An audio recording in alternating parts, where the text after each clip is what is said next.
Bienvenidos, estamos en Dimensión. Nuestro tema de hoy es conflictividad social. Licenciado Gómez, de cara al futuro, ¿es posible lograr consensos de país que nos permitan avanzar? Porque el error más grave sería el permanecer en esta dinámica de discusión sin búsqueda de soluciones, solo tirándose unos los platos a los otros. No tendría sentido. Es correcto. Desde la perspectiva de nosotros que hemos estado ya varios años analizando y atendiendo la compleja conflictividad social en el país, sí coincido en el sentido de que los conflictos son naturales en una sociedad humana. Lo que no es normal y no es aceptable y es un desafío para cualquier sociedad es abordar los conflictos por la vía de la violencia. Es decir, conflictos hay que atenderlos, son esencialmente parte de la vida de cualquier sociedad, y lo que hay que corregir y hay que tomarlo como un desafío de Estado y de país es cambiar la cultura de violencia por una cultura más de paz, de un abordaje respetuoso y en el marco del Estado de Derecho, y también respetando a los otros en la diferencia, porque el problema no es tanto buscar consensos, el tema es cómo abordar las distintas necesidades que, como bien ya se decía, una necesidad desatendida se vuelve un problema desatendido se convierte en un conflicto, y un conflicto desatendido a tiempo se vuelve una crisis. Y somos unos expertos en eso, ¿verdad? Es correcto, y hay una multicausalidad y multifactores en el país que abonan a ello.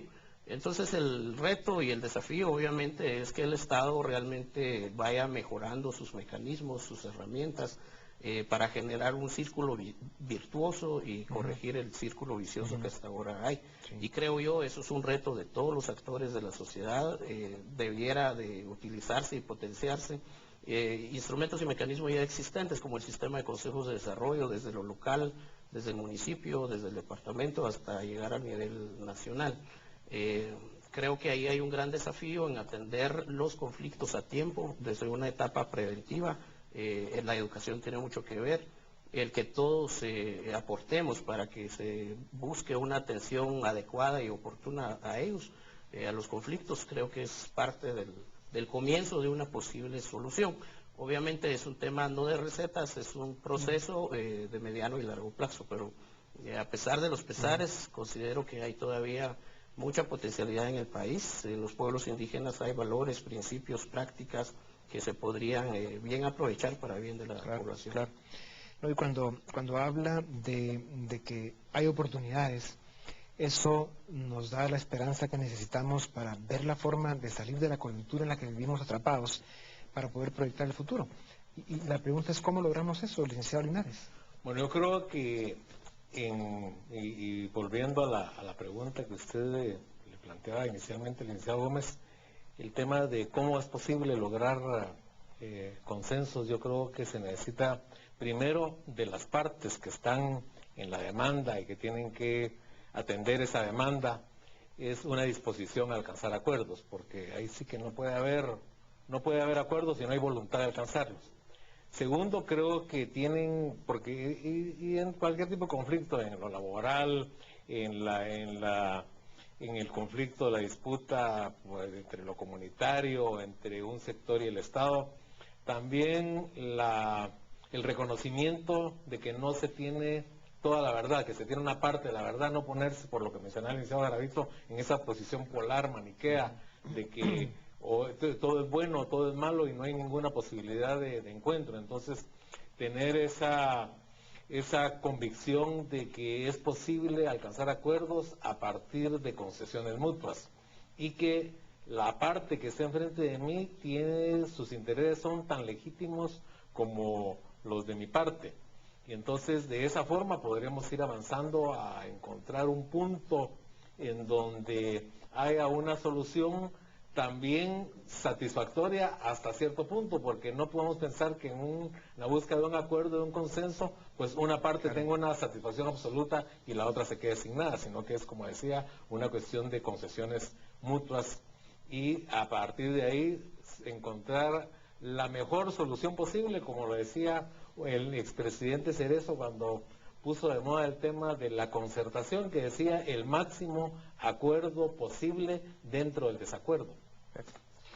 Me gustaría apuntar algo aquí, y es que lo que sí debemos tener claro es que esta posibilidad de no conflictividad no es natural. Es decir, las soluciones me refiero, no se van a dar de manera natural, espontánea, es decir, como que de las piedras van a nacer las soluciones. Y ahí es donde está lo complejo, y me parece que un elemento en el que sí debemos trabajar mucho, desde la escuela, desde los ámbitos comunitarios, es cómo hacemos para renovar liderazgos, ¿verdad? Sociales, comunitarios, laborales, que puedan tener la posibilidad de facilitar esos procesos de negociación, de solución de conflictos, que no los tenemos, ¿verdad? Es decir, muchas veces un conflicto relativamente bajo, ¿verdad? Por no tener la posibilidad de encauzarse a través de liderazgos positivos. Y no estoy hablando de estos conflictos macros, enormes. Estoy hablando del conflicto que se da en una comunidad, que se da en una colonia, que se da en una X situación. Me parece que un gran déficit, pero un déficit enorme nuestro, es el tema de liderazgos. Y ahí la educación, en todos los niveles, juega un rol fundamental que no lo está jugando. Yo insisto en plantear que la escuela hoy día está dando cosas, el sistema educativo está dando cosas que no sirven y está dejando de dar situaciones, contenidos que necesitamos. Por ejemplo, ¿cuántos maestros trabajan en su escuela el tema de la violencia de una manera sana, analítica, conversada con sus alumnos? No se hace. Pareciera que esto es parte del paisaje y no hay nada que atender ni analizar. Entonces me parece que el tema de liderazgo yo apuntaría como una de esas alternativas. Y hablar de la violencia como el ejemplo que usted ponía desde la propia casa, ¿no? Desde luego, en todos los planos. Ahí arranca el problema. Sí, por eso es que uno se pregunta, constantemente se habla de que somos una sociedad fuertemente dividida. Parece que hay algo de cierto en esto. ¿Tenemos más conflictos sociales que otros países o no? ¿Somos los guatemaltecos una sociedad conflictiva? Yo creo que somos una sociedad con conflictos, ¿verdad? Y rescato lo que antes se decía, el conflicto no necesariamente es negativo ni es malo, es decir, es la gran puerta de oportunidad que nos está diciendo esto no funciona. Insisto, el gran problema es cómo se le entran y cómo se resuelven. Aquí hay infinidad de conflictos y aquí podríamos poner ejemplos que ante la falta de una conducción, un liderazgo positivo, se vuelven unas bolas de nieve enormes. O sea, estamos hablando de que es cuestión de liderazgo, de educación, de ir construyendo una cultura propicia para el diálogo, la concertación, la búsqueda de consensos. En todos los niveles. Y para esto hace falta mucho liderazgo. Y por supuesto son necesarios los mecanismos desde las instituciones del Estado que facilitan que la sociedad pueda vivir integrada y resolver, hasta los mecanismos de los sectores de la sociedad y la relación intersectorial para que la cosa funcione. Hablemos un momento de estos elementos de la ecuación, ¿verdad? La educación, una cultura correcta, los mecanismos y por supuesto el liderazgo. Lic Gómez. Coincido completamente, el tema del liderazgo es vital, uno ve problemas en distintos lados, como mencionábamos, los problemas y los conflictos tienen una doble dimensión. Por un lado representan un peligro si uno no actúa a tiempo, no actúa de manera adecuada, pero también tienen su otro lado, que es la parte positiva, que es una oportunidad, porque son una especie de alerta de que algo está fallando o algo que amerita ser atendido. Definitivamente solo es posible transformar una situación adversa si hay liderazgo, si hay buena voluntad, como decía el doctor Linares, buena disposición a buscar realmente una solución. Creo que es parte de lo que hay que ir cambiando en el país, una cultura más proclive al diálogo como tal, porque el diálogo no solo es una metodología, debiera ser un valor de vida y debiera ser también un modo de vida, de tal manera que se pueda realmente hablar de un diálogo genuino. Lo que uno encuentra en los distintos problemas, no solo en el país, sino en distintos lados, y ya lo remarcaban, es que si hay realmente voluntad para buscar soluciones, y soluciones de gana-gana, no solo de buscar una solución que beneficie a un lado en detrimento o que afecte al otro, sino una situación que procure la relación. Cuando uno analiza los conflictos, importa mucho la solución al tema sustantivo, pero también importa mucho el que haya una relación adecuada, porque al final van a ser vecinos que van a convivir en determinado lugar. más allá de buscar una solución al problema en sí, le apostamos, en el caso de nosotros, a construir relaciones, y es parte del enfoque que se maneja cuando se habla de transformación de conflictos. Y eso es construir precisamente una cultura, que le va dando una parte importante de la solución a la problemática de un país.